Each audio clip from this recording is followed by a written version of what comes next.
12절입니다. 이는 너희가 이방인들 가운데 행실을 바르게 하여 그들이 너희에게 악을 행하는 자라고 말하다가도 너희의 선한 일들을 보고 감찰하시는 그날에 그들로 하나님께 영광을 돌리게 하려 함이라 그랬습니다. 후에 주제는 참된 그리스도의 증인들입니다. 참된 그리스도의 증인들, 참된 그리스도의 증인들입니다. 예수님께서는 이 세상에서 유일하게 죄 없이 잉태하시고 죄 없이 태어나시고 또 죄 없는 삶을 사셨던 유일하신 분이에요. 그리고 슬픔의 사람의 질고에 아주 익숙한 분이에요. 그리고 그분을 가장 잘 따랐던 이 바울은 예수 그리스도의 남은 고난을 그의 몸에 채우기 위해서 바울로 이제 사도로 부르심을 받은 사람이에요. 자, 하나님께서 이미 그분의 목적을 이제 사도 바울을 통해서 보셨고 아나니아 선지자를 통해서 그에게 안수해서 비늘같이 가렸던 눈을 이제 뜨게 해주시고 침례를 받게 해주시고 이방인 그 선교사를 그 도구서 쓴 거예요. 그래서 그는 고난의 사도가 된 것이에요. 고난의 사도. 그리고 신학성경 믿음의 강령이 이제 고난인데 주님의 사도들은 다 논할 것이 고난을 받았어요. 사도 바울이 여기서 나를 따르라 그 의미는 뭔가 여러분들 고린도전서 11장 1절을 보죠. 고린도전서 11장 1절을 보겠습니다. 내가 그리스도를 따르는 것처럼 너희는 나를 따르는 자가 되라 그랬어요. 내가 그리스도를 따르는 것처럼 너희는 나를 따르는 자가 되라 그랬어요. 자, 이것이요. 나를 따르는 자들이 되라고 그랬는데 이 도대체 무슨 말인가? 무조건 바울의 추종자가 되라는 말인가? 이 말이 결코 아니에요. 아니라 이것이. 빌립보서 4장 17절도 보죠. 빌립보서 4장 17절을 보시죠.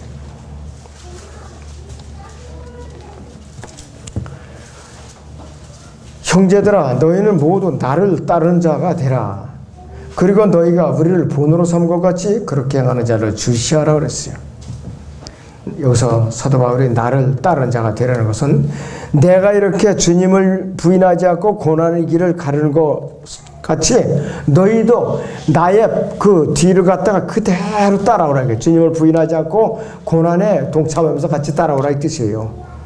내 뒤만 그냥 인간적인 그런 생각으로 졸졸 따라다니지 말고 주님의 고난을 내가 이렇게 겪고 있는 것 같이 너희도 나를 그대로 따라오라 그 뜻이에요. 이걸 잘 우리가 새겨볼 필요가 있어요. 그는 어떤 복음을 전하면서 어떠한 대접을 받았는가 이것이야. 이 고린도 후서 11장 보세요. 11장 23절부터 보죠.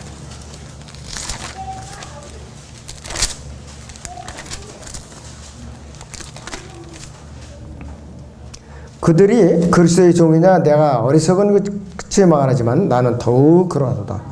내가 더 많이 수고했고 매도 헤아릴 수 없이 맞았던 더 빈번히 감옥에 갇히고 죽을 고비를 여러 번 당했으니 유대인들로부터 40에 하나 뺀 매를 5번이나 맞았고 3번 몽둥이로 맞았으며 1번은 돌로 맞았고 3번 파선을 당하였는데 하루 밤과 낮을 깊은 바다에서 보냈으며 여러 번 여행하는 중에 강의 위험과 강도의 위험과 동족으로부터의 위험과 이방인들로부터의 위험과 성읍에서의 위험과 광야에서의 위험과 바다에서의 위험과 거짓 형제들 가운데서의 위험을 당하였으며 수고하고 애쓰며 자주 깨어있고 배고프며 목마르고 자주 금식하며 춥고 헐벗었노라.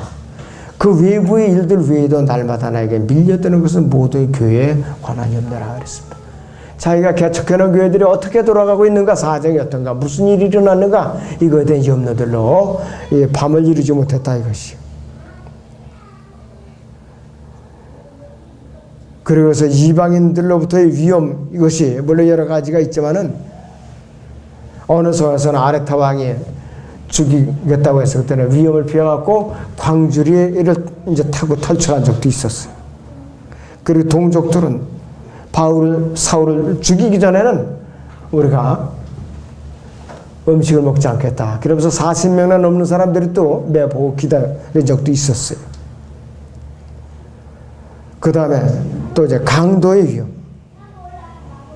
또 여기서 에베소 같은 데는 동족들로부터의 위협이라고 했어요. 그냥 소요사태를 일으켜갖고 사도 바울을 감옥에다 집어넣는 이런 데 앞장서고 그런 일을 했어요. 여러분들, 사도 바울이 금식을 자주 했죠. 얼마나 배가 고팠고 배가 난파당했을 때 얼마나 또 허기졌겠느냐. 2주 동안 아무것도 못 먹고 그랬을 때. 암 환자들이 하는 말에 그래요. 다른 건 다 참겠는데 배고픈 게 아주 못 참겠더라. 배고픈 게. 그래서 몰래 외출해가지고서 슬그머니 좀 요기를 하고 들어온다고 쭉 참을 수가 없었어요. 그래서 한 일주일 굶기면은 정말로 아이고 주님이고 뭐고 내가 못 견디겠나이다 하고 다 도망갈 사람들이 허다하겠다. 나부터도 그런 유혹이 많이 오더라고요. 야, 참 굶기는 것이 무척 큰 시험이로구나. 근데 주님께서는 40일 밤낮은 물도 안 마시고 광야에서 시험을 받으셨죠. 사도들은 그들 다른 자들의 고난 중에도 참으라고 격려하고 있어요. 그래서 그리스도의 군사라서 고난을 견뎌내라고 격려를 누누이 하고 있어요.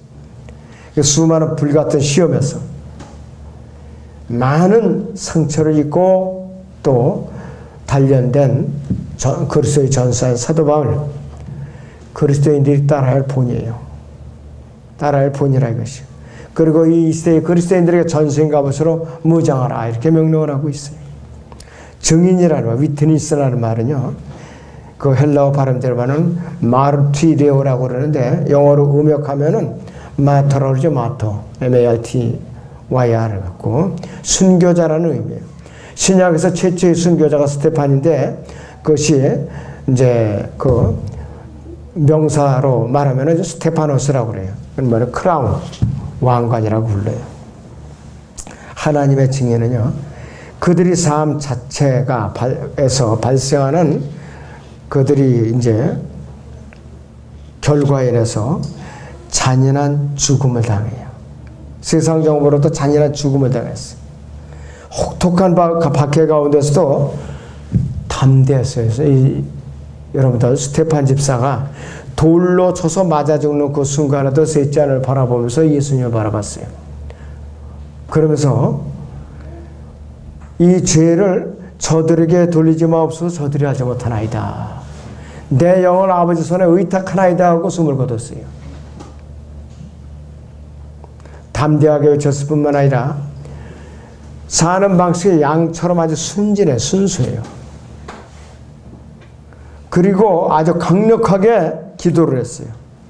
설교할 때는 또 용감무쌍하게 사자처럼 이제 전파했고, 목숨을 내놓을 때는 파래처럼 그냥 아낌없이 세상 정보에다 내놨어요.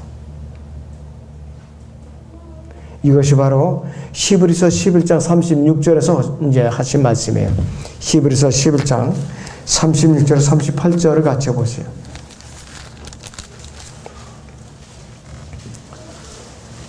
또 어떤 사람들은 잔혹한 조롱과 채찍질의 시련도 받았고 더욱이 결방당하고 감옥에도 갇혔으며 돌로 맞고 토배로 캐지고 시험을 당하고 칼로 살해되었으며 양의 가죽과 염소의 가죽을 쓴 채 유리하며 궁핍과 고난과 학대를 당했느니라.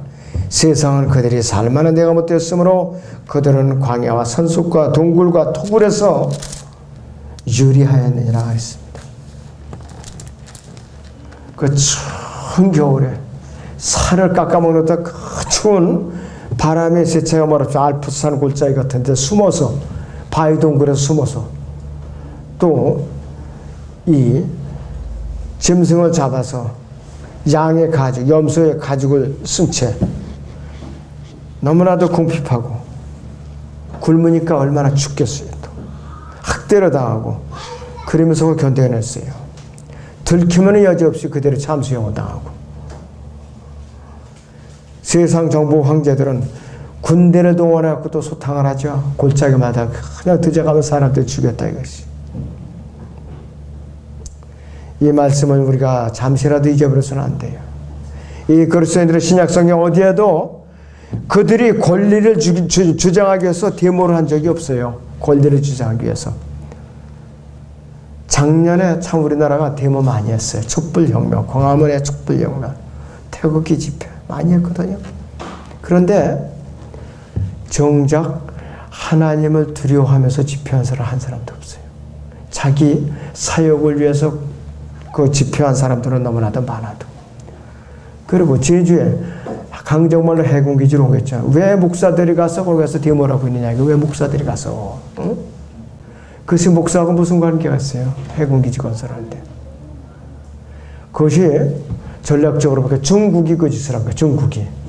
일본도 그렇고. 어디 레이더 기지나 해군기지가 생기면은 글로 중국인들을 화교도를 입주시켜요. 귀화를 시켜요. 글로.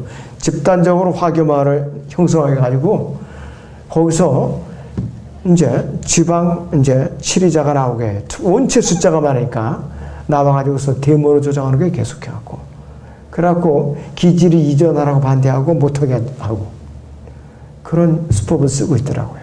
우리도 평택 그 미군 기지 이전했잖아요. 거기도 벌써 차이나타운이 벌써 있어요. 미리부터 지금. 제주도도 그런 목적에서 이것들이 일찌감치 이렇게 이주 정책을 쓴 거예요.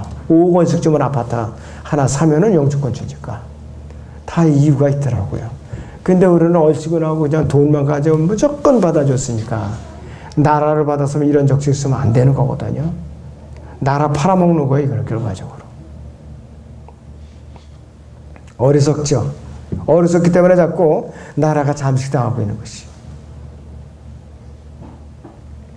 우리는 세상 정보에 대해서 성경을 부정을 하고 강요하고 주님을 부정하고 강요하는 것 외에는 나가서 데모하고 선동 지르면 안 돼요. 절대로 그러면 안 된다 이것이. 그들은 우리의 믿음의 선진들은 예수 그리스도의 종이었어요. 경매 시장에 내놓은 노예나 다름없는 신분이 여기서 팔려가도 항변할 수가 없었어요.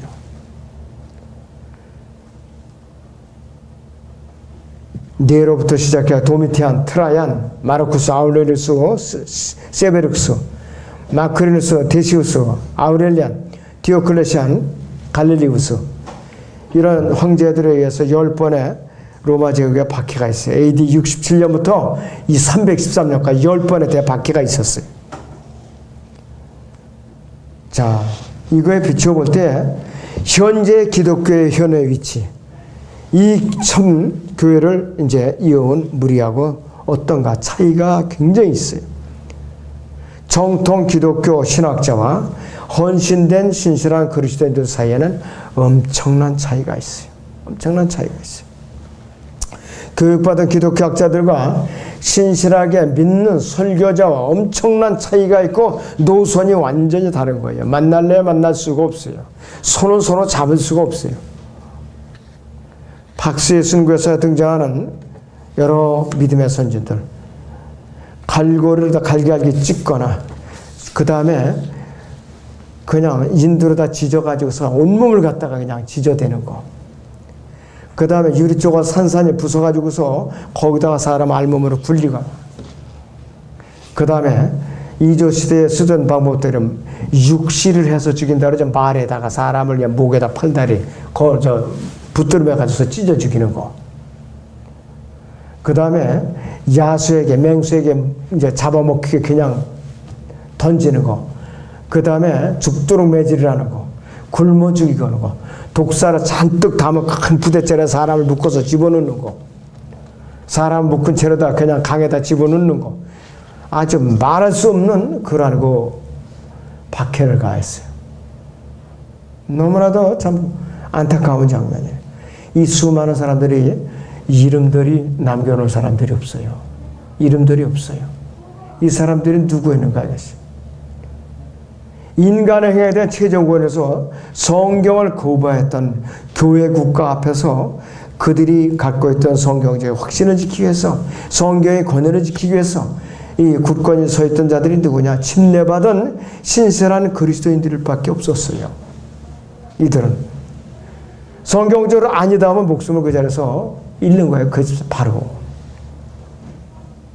3번의 기회를 줘요. 어떤 사람은 내가 예수님을 시인하겠느냐, 세상 정보를 지지하겠느냐, 3번을 물어봐요. 앞에 2번은 거절해도 상관이 없어요. 마지막에 3번째에 나는 주님을 위하여 세상 정부에 이제 동조할 수 없습니다. 거기서는 그대로 쳐 죽여요. 그 자리에서. 그렇게 갖고 목숨을 바쳤던 사람들이. 그 사람들은 순교자의 멸류관을 틀림없이 받습니다. 이 시대에 우리는 너무나도 편안하게 안이하게 이렇게 하루하루 지나가 있는 거 아닌가. 양심의 가책을 받을 적이 우리가 많이 있죠. 그 당시에 당대의 권력자들이 말하는 것과 성경의 기준이 다를 경우에는 성경을 구해 지키고 해서 목숨을 걸었던 그리스도인들이 이렇게 비참하게 죽임을 당했던 것이에요. 이들은 아무리 황제의 칙령이 엄격할지라도 믿음의 문제를 좌우할 때는 하나님의 말씀에 대조해봐서 아니다 하면은 황제의 칙령이라 할 때를 단호하게 거부했어요. 그러니까 죽일 수밖에 없어요. 그들과 로마 황제 사이에 있던 이 이슈가 뭐냐, 쟁점이 뭐냐, 창세기 3장 1절에서 그것인데 뭐냐, 지구사의 최종 권위가 문제인가, 누가 권위를 행사할 것인가, 누구에게 권위가 있는가 이것이에요. 로마 가톨릭은요, 정치적 국가로서 그들이 신성한 정부로서의 종교적인 권위를 다 갖고 있다. 정치도 권력도 갖고 있고 종교 권력도 갖고 있다고 가르치는 거예요. 그들은 예수 그리스도를 십자가에 못 박도록 내준 자들이죠. 빌라도가 비겁하게 내줬어요. 사도들을 감옥에 가둔 자들이고, 또 성경을 이제 중세 암흑기에 이제 뺏었던 자들이고, 유대인들을 미워해 갖고서 600만 명이나 2차 대전 때 죽였어요. 깨수그려서 다 죽였어요. 그리고 배교한 음료의 지배 아래 놓이게 된 그리스도인들은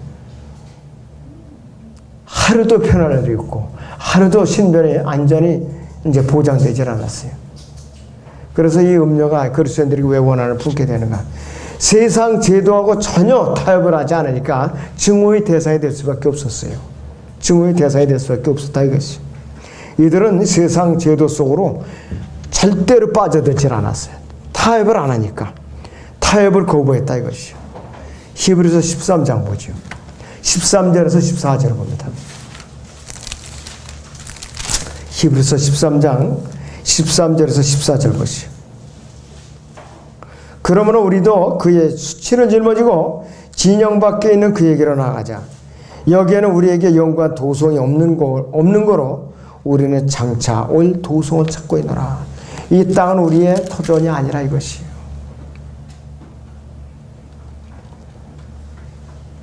자, 심지어 로마 정부에서는요, 정부 고관들이나 관료들이 안녕과 복지를 위해서 그들을 위해서 향을 피워주거나 기도를 해줄 것을 강요를 당했어요. 이게 뭐냐? 우상을 섬기라 이게 한 말이에요. 그리고 이들은 경우에 따라서는 밤에도 모였거든요. 야간 집회에도. 그러니까는 로마 정부에서 일일이 감시를 하는 거예요. 정보기관이 있어요. 그 당시에도. 그 당시에도. 그러니까는 반정부 혐의자로서 감시를 받게 된 거예요. 이 시대에도 러시아와 중국을 비롯해서 공산 국가들, 그들이 권력을 유지하기 위한 수단으로서 시민의 사생활을 갖다 완전히 통제하고 감독을 하고 있어요. 1980년 당시에 소련 연방이 무너지기 직전에 소련 헌법에는 이런 것이 있어요. 모든 남자들과 여자들은 권리가 동등하다. 늘 권한이 있다. 언론과 표현의 자유가 또 인종적 평등이 보장된다. 분명히 이렇게 기록이 돼 있어요. 근데 거기서 하나 빠진 거였어요. 종교의 자유가 빠져 있었어요. 이건 뭐냐?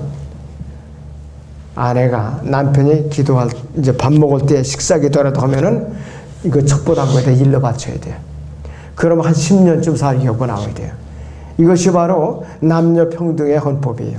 언론과 표현의 자유예요. 그 소련의 헌법이었어요. 우리나라에는 성을 차별하는 거, 그것이 내년부터는 없어져요. 법으로다가 이제 확정이 된다 이거예요. 그러면은 어떻게 되느냐? 아차하면은 교회 안에서도 그렇고 밖에서도 그렇고 다 범죄자로 몰려가가지고 전부 끌려가게 돼 있어요. 우리나라가 지금 요 통미까지 와 있어요. 정신 차리지 않으면은 너나 할 것 없이 그리스도인들 박해받게 돼 있어요.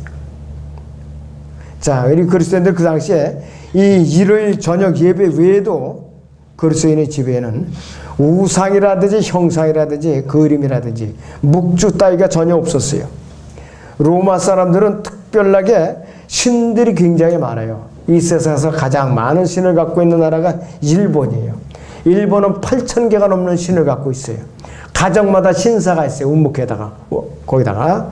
그런데 이 로마 사람들은 어린아이가 여기서 어떻게 서게 되고 말을 하고 걸을 수 있을까, 이렇게 아기를 가르쳐주는 또 신들을 모시고 있는지, 밤에 집을 지켜주는 또 신들, 베란다 신, 또 화로 불을 꺼지지 않게 해주는 신, 식탁에 있는 신, 감옥에 있는 신, 말구에서 있는 신, 심지어는 고향의 집까지 지켜주는 수호 신들이 아주 굉장히 즐거웠다고 그래요. 집집마다 어떻게 신이 많은지.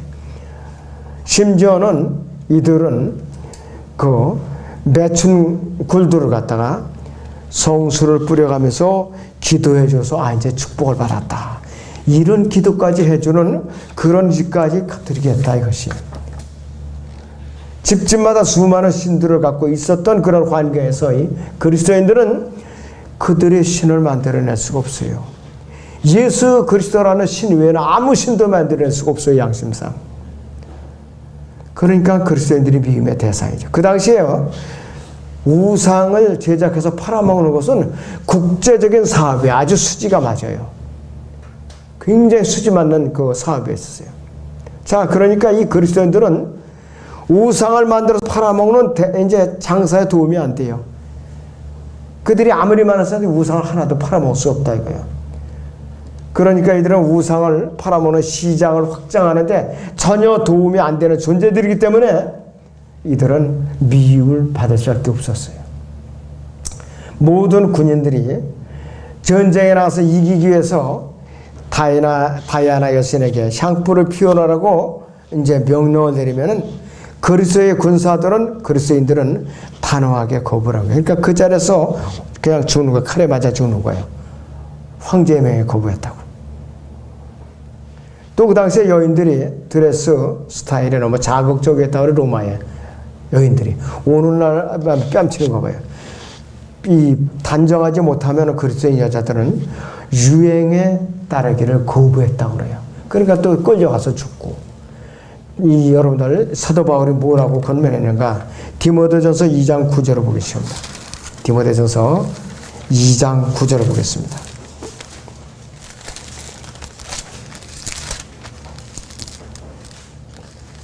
이와 같이 여자들도 검소한 옷차림으로 스스로를 단장하되 수줍음과 정숙함으로 하며 따은 머리나 검이나 진주나 비싼 옷을 하지 말고 오직 경건함을 고백하는 여자들에게 어울리는 선행으로 단장하기를 바라노라. 여자는 온전히 순종함으로 조용히 배우게 하라 했습니다. 복장조차도 단정하게 차려입게 했다 이것이. 그러니까 여자들이, 그리스도인 여자들이 유행에 따르기를 거부하니까 또 미움의 대상이 됐던 거예요. 그리고 일요일날 검투사하고 맹수돌이 이제 싸움을 붙여요. 원형 경기장 안에서. 그러니까 일요일날 그리스도인들이 예배드리니까 참석을 안 할 거 아니에요. 그러니까 자리가 모자랄까 강제적으로 끌어내서 거기다 참여를 시킬 거예요. 원형 경기장에다가. 그래서 이 사탄은 그리스도인의 세상 제도에 순응하기만 하면 모든 거 다 용서해 주는 거예요. 어떤 짓을 해도 우리가 이제 하는 이 세상 제도에 순응만 해다오 거예요. 그걸 노리는 거예요. 그 한마디만 하면 사는 거예요. 모든 것이. 이 사탄도요, 그 자기가 만들어놓은 보좌에 자기가 기름 부은 그리스도를 세우기 위해서는 세상 제도에 잘 순응하도록 사람들을 훈련시키는 것이 궁극적인 목적이거든요. 그렇기 때문에 우상을 이제 숭배하게 하는 거예요. 이 오른손이나 이마에 그래서 표를 받게 하는 거예요.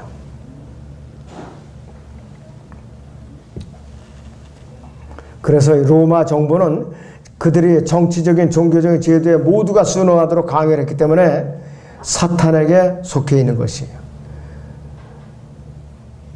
자, AD 314년에 콘스탄틴이 등장하니까 콘스탄틴이 자유를 선포하니까 교회가 썩어지기 시작했죠. 온갖 이교도 풍속이 교회로 들어왔죠. 그러고 보니까 교회의 권위, 영적 권위도 사라지고 대부분의 교회 사가들이 이들이 어떻게 되느냐, 교회 기록이 삐뚤어지고 왜곡되어서 이제 기록이 시작되고 말았어요. 그때부터는 어떻게 되느냐, 반교회사, 엔티처치 크라이스트, 친 가톨릭 교회사를 쓰기 시작한 거라 이것이요. 교회 회원이던 그리스도인들은 뭐냐, 먹을 것과 입을 것과 자기가 이러한 양식으로 만족해야 되는데 이것 대신에 금이 생기고 은부치가 생기고 다이아몬드로 치장하기 시작하니까 어떻게 돼요? 만물이 찌꺼기가 되는 대신에 의리의리한 성당에 가서 같이 마귀 새끼들과 같이 예배를 드리기 시작한 거예요. 영문 밖에서 그 예수 치러지는 거 진영 밖에 있는 그분께로 나가는 대신에 예수님은 집시를 못 받고 장사하지는 자들과 함께 진영 안에서 예배를 드리다 보니까 교회가 썩기 시작한 거예요. 완전 세상과 교회가 결혼을 해버린 거예요. 세상과 교회가 결혼해버린 거예요. 이래가지고 성경적으로 정확하게 말하면 남편과 잘 살던 아내가 갑자기 남편을 등을 돌리고 자기가 호의를 받기 위해서 고관에게, 자기 남편의 고관에게 자기 여자가 자기 몸을 갖다 상납을 해버리는 마찬가지예요. 그런 짓을 한 거예요. 음녀가 되어버리고 말한 것이라 이것이에요. 그래서 마태복음 19장 7절에 이혼증서라는 말을 말하면 아포스테이트 바이블이라는 것은 뭐냐, 배교한 성경이라는 것이요. 이혼증서, 헬라어 표준 원문에는 비블리온 아포스타시우 그렇게 나와 있어요. 배교한 성경, 이혼증서가 바로 그거예요. 교회가 주님과 이혼하고 세상과 결혼을 했다 이거예요. 바로 이 시대가 그 시대예요. 바로 이 시대가. 자, 우리는 너무나도 간사한 시대에 살고 있어요. 이렇게 박해가 극심한 때에 가장 안전한 지대가 딱 한 군데 있어요. 그 당시에 이집트가 안전했어요. 왜? 거기는 사탄의 온상이거든요. 알렉산더의 이단들이 온상했어요. 거기가 바로 AD 313년에서 100년까지 10차례 박해 기간에도 이집트에서는 한 명도 죽지 않았어요. 순교자가 생기지 않았다. 세상의 옆에 이 이집트에서는 로마 제국이 아주 멸시를 했어요. 아이 저 더러운 것들, 이교도들, 그리고 상대도 안 해주던 거기에 썼는데 마귀가 거기서 독보석들을 길러내고 있었어요. 이 누구냐? 알렉산더의 이단들이 바로 기독교 역사상 사탄적인 세력이 발전해 나가는 온상이 거기에 있었다 이것이에요. 그래서 콘스탄틴 로마 제국, 신선 로마 제국, 나폴레옹 전쟁, 스페인과 프랑스 전쟁, 그다음 대영 제국, 제3제국 히틀러, 2차 대전, 그 다음에 이 소련 이 국가 이런 데서 아무 간섭을 받지 않고 살아남아 있었어요. 거기가 바로 이집트예요. 기독교 세계 모든 사탄적인 세력들이 정통을 고백하면서 가면을 이제 뒤집어 쓰고 이제 정통을 이제 주장하면서 그들이 이제 우리가 권위가 있다 이렇게 주장했는데 여기서부터 성경을 변개시키는 이제 뿌리를 원문 비평학을 형성하기 시작한 것이. 영지주의가 여기서부터 싹이 텄고요. 또 이집트를 대표하는 태양신이 이제 지배를 했고 또 그리스를 대표하는 여기서 모가 뇌를 숭배, 여기서 두뇌를 숭배하는 그런 우상이 싹 텄고 그 다음에는 표적을 숭배하는 유대교가 전통이 여기서 나온 거예요. 바로. 자, 그래서 저주받은 교리를 제시하기 위해서 이들이 싹이 터났는데 이들이 딱 두 가지를 발명해냈어요. 뭐냐? 첫째는 유아 세례. 어린아이들이 물을 뿌림으로써 거듭날 필요가 있고 물 뿌림으로써 원죄가 제거된다. 아담에서 물려받은 이 죄가 완전히 제거된다. 그리고 두 번째는 신약교회 감독은 예수님께서 다시 돌아오실 때까지 이 세상의 정치, 경제, 사회적인 통치 임무를 부여받은 조직체에 소속된 제사장이다. 이 두 가지 발명품을 발견한 것이. 그래서 이 성경적이고 비기독교적인 가르침이 바로 이 알렉산드리아에 세워진 학교에서 개발이 돼서 나온 거예요. 그래서 이거를 알아차리고 분리한 교회들이 그룹이 뭐냐? 도나티스트, 폴리시안, 보고마일, 그 다음 왈덴스, 제침네파, 알비겐스, 이런 사람들이 여기서 분리해서 나왔어요. 그래도 이 사람들이 깨어 있었기 때문에. 나머지는 어떻게 되느냐? 나머지는 침례, 유아세례, 그 다음에 이 신약교회 감독이 정치적인 권력을 가져야 된다. 이 두 가지 교리를 그대로 전수받은 사람들은 어느 교회를 가든지 구원을 못 받았어요. 근데 가톨릭 안에 있었던 거죠. 추정치에 의하면은 이들은 죄의 허물로 죽은 채 그대로 거듭나지 못한 채로 지옥으로 가버린 거예요. 추정치가 1800만 명이나 돼요. 그냥 간 거예요. 영과 그냥 죄의 허물 가운데 죽은 상태로다가 그냥 성당만 드나들다 그냥 간 거예요, 바로. 너무나도 참 안타까운 일이에요. 이러한 저주스러운 교회를 만들어낸 장본인들이 플라톤, 구원받은 헬라 철학자예요. 두 번째는 이제 필로인데 성경을 거부한 유대인 학자예요. 세 번째는 판테누스, 어떤 자냐? 이방인 철학자예요. 그리고 네 번째가 알렉산드리아의 클레멘트, 마지막 다섯 번째가 아담안티우스 오리겐인데, 이 오리겐이 바로 예종론의 창시자예요. 그래서 이들을 엘리트 집단 알렉산드리아 이단이라고 불러요. 여기에서 여호와의 증인도 나왔고, 로마 카톨릭도 나왔고, 또 그리스도의 교회가 나왔고, 유니테리안주의가 나왔고, 자유주의자들의 기본 교리가 여기서 나온 거예요, 바로. 자, 마귀가 그렇게 방해해도 마귀도 그들이 도구로 쓰려고 한쪽에서는 또 편한 상태로 또 뭘 길러내요, 자꾸. 그게 알렉산드리아, 이집트의 알렉산드리아. 그 마귀도 양면 작전을 쓴 거예요. 한쪽에서 박해하고, 한쪽에서는 지 일꾼들을 골수분자를 또 길러내고, 유럽에서는 박해하고, 또 이 이집트의 알렉산드리아에서는 독보석들을 길러내고 동시에 일을 저지른 거예요. 그것이 바로 교회사의 아주 아픈 역사입니다.